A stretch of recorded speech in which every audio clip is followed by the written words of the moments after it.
শুনানির তারিখ পেছানো হয়েছে, তবে সালমান শাহ হত্যার মামলাটা নিয়েই আমার একটা প্রশ্ন আছে। এটা হলো একটা অপমৃত্যু বা ইউডি কেস, কিন্তু আসলে এটা অপমৃত্যু কেস হওয়া উচিত না।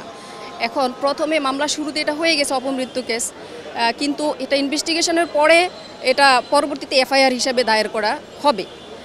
তো সেক্ষেত্রে আমরা জানি যে তদন্ত বছরের পর বছর পিছাচ্ছে, বা বনজ কুমার যে তদন্ত দিচ্ছে আমরা এটা নাকচ করি। আর আমি শুধু একটা বিষয় বলতে চাই যে সামিরা হককে আমি কিছু কথা বলতে চাই। তাকে তো ফেসবুকে প্রচুর দেখা যায় এখন। তো সে বলে যে সালমান শাহ আত্মহত্যা করেছে।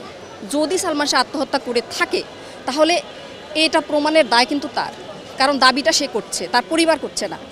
তাহলে সে প্রমাণ করতে হবে সাক্ষ্য আইনের 101 ধারা অনুসারে এই প্রমাণের দায়িত্বটা তার।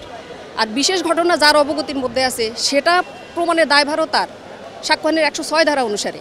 তাহলে সেক্ষেত্রেও সামিরা হককে দায়ী করা হবে, কারণ একই ঘরে স্বামী স্ত্রী থাকা অবস্থায় স্বামী যদি আত্মহত্যা করে বা মারাও যায়, খুনের শিকার হয়, তাহলে তার স্ত্রীকে দায়ভার নিতে হবে এবং তাকে প্রমাণ করতে হবে যে সে দায়ী না।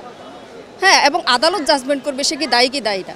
আমরা এইভাবে ধরেন মহামান্য অ্যাপিলেট ডিভিশনের বিভিন্ন রায় আছে। হ্যাঁ, মানে রাষ্ট্রবনাম ফজলুল হক বাড়ি সম্ভবত মামলাটা চাপা হত্যা মামলা, যেটা বরিশালে ঘটেছিল।